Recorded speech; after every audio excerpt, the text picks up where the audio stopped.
পঞ্চমহাভূতের কথা বলা হয়েছে। এখনো গ্রামাঞ্চলে শীতলা বন বলে বা শীতলা মায়ের বন বলে একটি বিষয় প্রচলিত আছে। গণেশের চরণস্থলে রয়েছে ইঁদুর, মহাদেবের কণ্ঠে রয়েছে সর্প, পিতৃযজ্ঞ, ভূতযজ্ঞ। একটি বটগাছ, পরিণত বয়সে একটি বটগাছ বছরে কম করে 118 থেকে 120 কেজি অক্সিজেন প্রোভাইড করে। মৌর্য সাম্রাজ্যের যে বিপুল অর্থনৈতিক উন্নতি ঘটেছিল, সেটা এই পরিবেশ সচেতনতার কারণে।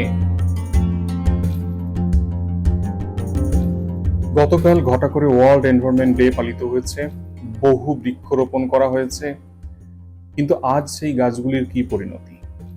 অধিকাংশ ক্ষেত্রেই দেখবেন রাস্তার ধারে ছাগল মুড়িয়ে খাচ্ছে, কিছু ক্ষেত্রে দেখবেন জলের অভাবে 3-4 দিন পরে গাছগুলি ঝামলে গিয়েছে, লক্ষ্য করলে দেখবেন 15 থেকে 20 দিন বাদে সেই গাছের আর কোনো অস্তিত্বই নেই। অধিকাংশ ক্ষেত্রে খুব শুনতে খারাপ লাগলেও এই ঘটনাই ঘটছে। ঠিক যে কারণে আমি সনাতন সংস্কৃতির প্রতি এত বেশি গুরুত্ব দিই। অধিকাংশরাই যারা আজ ওয়ার্ল্ড এনভায়রনমেন্ট ডে উপলক্ষে বৃক্ষরোপণ করেছেন, তারা প্রথাগতভাবে শিক্ষিত।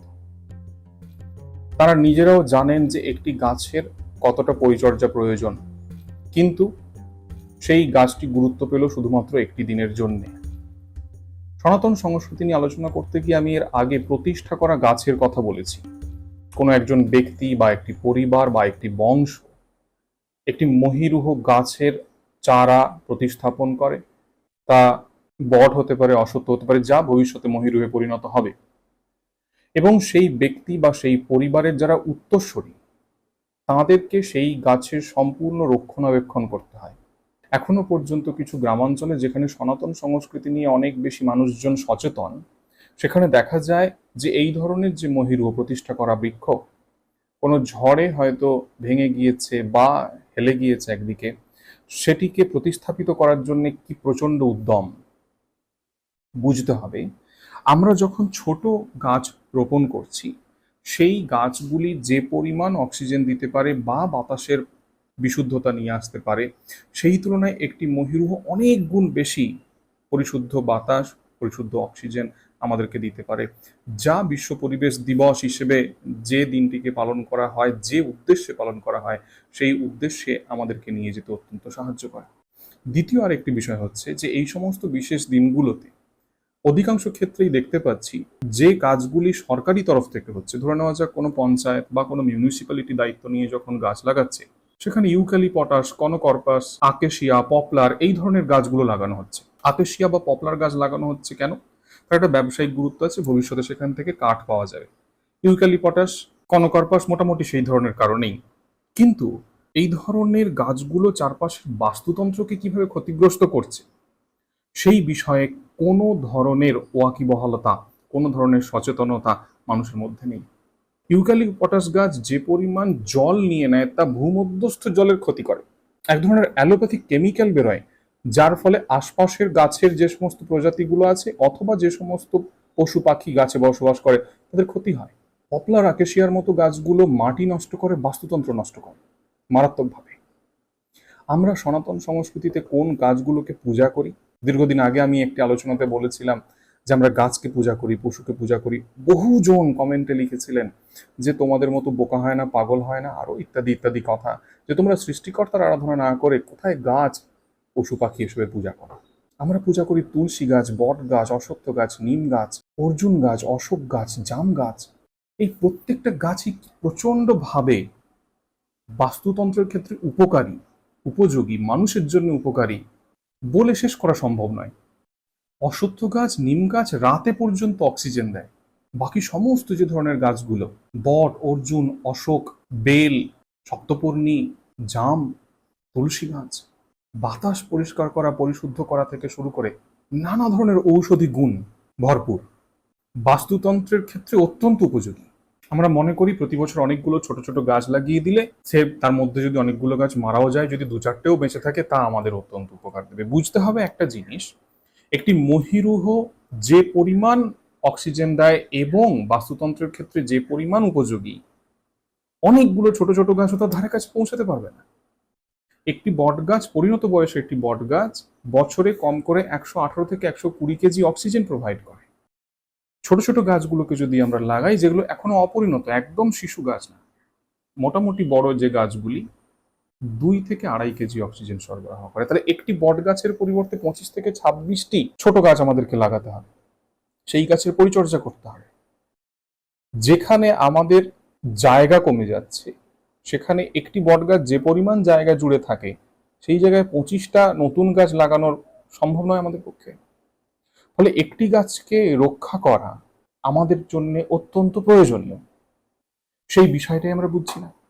যখন আমরা নতুন গাছ লাগাচ্ছি, সেই গাছের পরিচর্যা করা আমাদের জন্য অত্যন্ত বেশি গুরুত্বপূর্ণ, সেটাই আমরা বুঝছি না।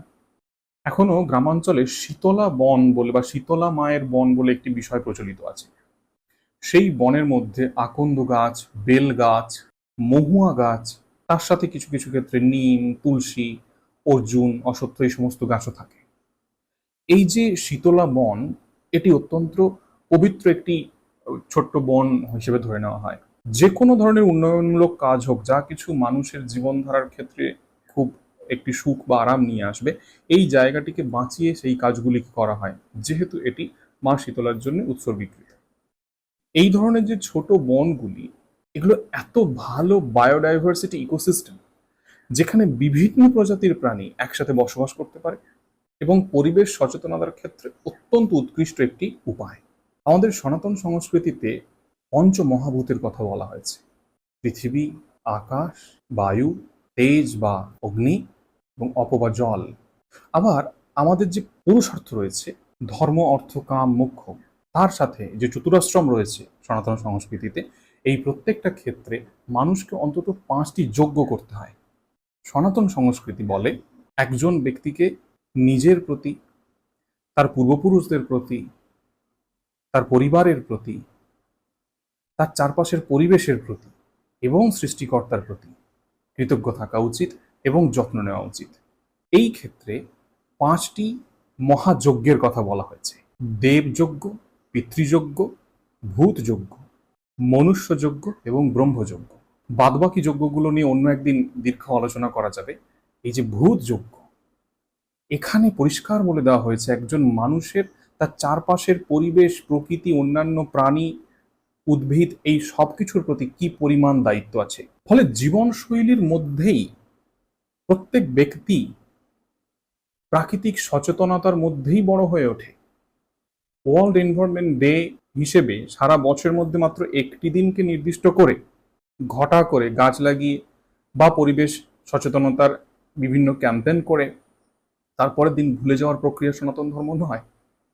নিত্য নৈমিত্তিক দৈনন্দিন জীবনের সাথে চলতে থাকা প্রক্রিয়া। এমনকি ধর্মশাস্ত্রের সময়েও বিভিন্ন সংহিতাগুলোতে এবং কৌটিল্যের অর্থশাস্ত্রে পরিবেশ সচেতনতার বিপুল উদাহরণ আমরা পাই। মৌর্য সাম্রাজ্যের যে বিপুল অর্থনৈতিক উন্নতি ঘটেছিল, সেটা এই পরিবেশ সচেতনতার কারণে তার মধ্যে যে কি পরিমাণ ইতিবাচক প্রভাব পড়েছিল, অর্থশাস্ত্র ঠিক মতো করে অধ্যয়ন করলে এবং মৌর্য সাম্রাজ্যের উন্নতি অধ্যয়ন করলে আমরা খুব সহজে সেটা বুঝতে পারি। কৌটিল্য মৌর্য সাম্রাজ্যের সাধারণ মানুষদেরকে চারণভূমি, জলাভূমি, বনভূমি সম্বন্ধে অত্যন্ত বেশি সচেতন করেছিলেন। কৌটিল্যের যে শহর পরিকল্পনা ছিল, সেখানেও দেখা গিয়েছে যে মানুষের দৈনন্দিন জীবনের প্রয়োজনের তাগিদে, সুখ স্বাচ্ছন্দ্যের তাগিদে যেন প্রাকৃতিক কোনো ক্ষতি না হয় খুব বেশি, সেই বিষয়ে অত্যন্ত সচেতন থাকা হয়েছিল এবং এর অন্যথায় কঠিন শাস্তি ব্যবস্থা করা হয়েছিল। জল দূষিত হলে যার মারফতে বা যে সংস্থার মারফতে জল দূষিত হবে, তাদের জন্য শাস্তি ব্যবস্থা ছিল। মৌর্য সাম্রাজ্যের যে শঙ্খগুলো, যেমন ধরে নেওয়া যাক পাটুলিপুত্র, তার যে বাজার, শ্মশানঘাট, লোকালয়ের বিভিন্ন যে সমস্ত জায়গাতে অধিকাংশ মানুষের সমাগম ঘটে, সেগুলোকে ইচ্ছে করে জলাশয় থেকে একটু দূরে স্থাপন করা হয়েছিল, যাতে জলাশয় কোনোভাবে ক্ষতিগ্রস্ত না হয়। আমাদের যে দৈনন্দিন জীবনের মধ্যে দেব মূর্তির প্রচলন রয়েছে, সেখানে প্রত্যেক দেবতার সাথে বাহন রয়েছে। সেই বাহন ওই দেবতার এবং ওই বাহনের বেশ কিছু গুণ দর্শায় এবং ওই বাহনের গুরুত্ব দর্শায়। সেই জন্যে ইষ্ট দেবতার বাহনকে কখনো কোনো জাতি ধ্বংস করে না, হত্যা করে না। আমরা আজকে ইঁদুরকে মেরে ফেলার ব্যবস্থা করি, মৌর্য যুগে ইঁদুরকে তাড়ানোর ব্যবস্থা করা হয়েছিল যাতে শস্য না খেয়ে যায়। তাই তাকে হত্যা না করে তাকে কিভাবে ক্ষেত থেকে দূরের দিকে নিয়ে যাওয়া যায়, তার একটা সুন্দর কৌশলী ব্যবস্থা করা হয়েছিল। তাহলে হত্যা নয়, যে কোনো প্রাকৃতিক পশুকে কিভাবে অন্য পথে নিয়ে চলে যেতে হয়, হত্যা করাটা কোনো সমাধান নয়। এই বোধ, এই সচেতনতা সনাতন ধর্মের মধ্যে রয়েছে। একটা খুব ছোট্ট সাধারণ উদাহরণ, আমরা যে দশভুজা দুর্গাকে দেখি, সেখানে কি প্রচন্ডভাবে বায়োডাইভার্সিটি একসাথে রয়েছে। গণেশের চরণস্থলে রয়েছে ইঁদুর, মহাদেবের কণ্ঠে রয়েছে সর্প, তার সাথে কার্তিকের সাথে রয়েছে ময়ূর, লক্ষ্মীর সাথে রয়েছে পেঁচা, সিংহ এবং মহিষ একসাথে। আবার এই সমস্ত সম্পর্কের থেকে একটু দূরে রাজহাঁস তাদের একই সাথে, একই কাঠামোর মধ্যে একই সাথে বসে রয়েছে। একটা সম্পূর্ণ ইকোসিস্টেম, যেখানে খাদ্য খাদ্যক সম্পর্ক থেকে শুরু করে একে অপরের প্রয়োজনীয়তা প্রত্যেকে একসাথে রয়েছে। আমরা যে এনভায়রনমেন্ট ডে উদযাপন করছি, তাতে কি করছি, কিছু সংখ্যক ছেলে মেয়েদেরকে স্কুল থেকে বা যে কোনো একটা সংস্থা থেকে এক জায়গায় নিয়ে যাচ্ছি এবং তারা গাছ লাগাচ্ছে। কিন্তু যারা সেইখানের সেই অঞ্চলের গ্রাসরুট লেভেলে বিলং করে, তাদের মধ্যে সচেতনতা নিয়ে আসা সম্ভব হচ্ছে না, এবং প্রথাগত শিক্ষার মাধ্যমে একদম গ্রাসরুট লেভেলে এখন সচেতনতা নিয়ে আসা সম্ভব নয়। অথচ যাদের মধ্যে আবেগ রয়েছে, ভাবাবেগ রয়েছে, বিশ্বাস রয়েছে, তারা কিন্তু খুব স্বতন্ত্রভাবে স্বকীয়ভাবেই পরিবেশ সচেতন এবং পরিবেশের মধ্যে এই বিশেষ প্রয়োজনীয় জিনিসগুলো নিয়ে তারা ওয়াকিবহাল। পরিবেশ দিবসে আমরা কি করছি, আমরা শর্ট টার্ম প্ল্যান নিচ্ছি। আজকে গাছ লাগানো হচ্ছে, কিছুদিন সেই গাছের যত্ন নেওয়া হচ্ছে বা হচ্ছে না, তারপর পরের বছরের জন্য আবার প্রস্তুতি নেওয়া হচ্ছে। প্রতিষ্ঠা করার গাছের ক্ষেত্রে কি হয়, একটি গাছকে রোপণ করা হয়েছে এবং সেই গাছের পিঢ়ির পর পিঢ়ি, প্রজন্মের পর প্রজন্ম তার যত্ন নেওয়া হবে, লং টার্ম প্রসেস। ফলে যে জ্ঞানগুলো সাধারণ মানুষের মধ্যে রক্তমজ্জায় তার সংস্কৃতির মধ্যে রয়েছে, তাকে পুনরুজ্জীবিত না করে শ্রেণীকক্ষের মধ্যে পুরোপুরি আলাদা ধরনের পরিকাঠামোতে আলাদা ধরনের শিক্ষা যখনই আমরা দেওয়ার চেষ্টা করব, সেই শিক্ষা খুব বেশি ফলপ্রসূ হওয়া বা আপামর জনগণের মধ্যে, তাদের হৃদয়ের মধ্যে, তাদের অ্যাফেক্টিভ ডোমেনের মধ্যে সেই শিক্ষা যাওয়া খুব কঠিন একটি বিষয়। এটি আমাদেরকে বুঝতে হবে। তাই সনাতন সংস্কৃতিকে বাঁচাতে হবে সাস্টেনেবল ডেভেলপমেন্টের তাগিদে। আমরা শ্রেণীকক্ষের ভেতরে অধিকাংশ ক্ষেত্রেই কগনিটিভ ডোমেনে কাজ করছি, মুখস্থ করাচ্ছি, বিষয়টার কি ভালো কি খারাপ সেটা বোঝাচ্ছি। সনাতন সংস্কৃতি মানুষের অ্যাফেক্টিভ ডোমেনের মধ্যে আছে, ভারতবর্ষের জনসাধারণের অ্যাফেক্টিভ ডোমেনের মধ্যে আছে। সেই অ্যাফেক্টিভ ডোমেন, তাদের যে অনুভব, তাদের যে ভাবাবেগ, সেইখান থেকে যখন তারা বুঝতে পারবে, তখনই বিশ্ব পরিবেশ দিবসের মতো যে দিনগুলি, সেগুলি সার্থকতা পাবে।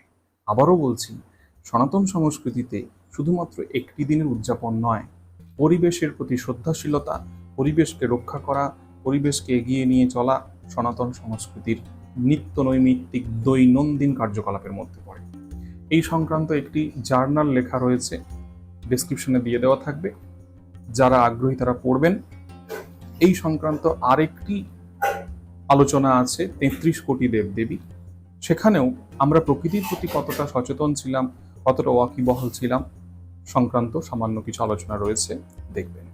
সবার কাছে আবারও অনুরোধ, যারা গাছ লাগিয়েছেন অত্যন্ত ধন্যবাদ, কিন্তু গাছগুলিকে রক্ষণাবেক্ষণের ব্যবস্থা করুন। তা না হলে আমরা গাছগুলিকেই অপমান করছি। আমার মনে হয় আমরা অনেক বেশি করে জনসাধারণকে, শিশুদেরকে এটা বোঝাচ্ছি যে গাছ অত্যন্ত সহজলভ্য, সস্তা একটি বিষয়, সেটি থাকলো বা মরে গেল যায় আসে না। আমরা সচেতনতার প্রচার করেছি, এটাই যথেষ্ট। এভাবে সচেতনতা বাড়ানো সম্ভব নয়, এভাবে বিশ্বের পরিবেশের উন্নতিও সম্ভব নয়, যতক্ষণ না পর্যন্ত ভেতর থেকে, হৃদয় থেকে অনুভব আসছে। সনাতন সংস্কৃতি দীর্ঘদিন আগে থেকে সেই কাজটি করে রেখেছে। তাই সনাতন সংস্কৃতিকে জাগিয়ে তুললেই খুব সহজে এই সচেতনতাগুলিও জেগে উঠবে।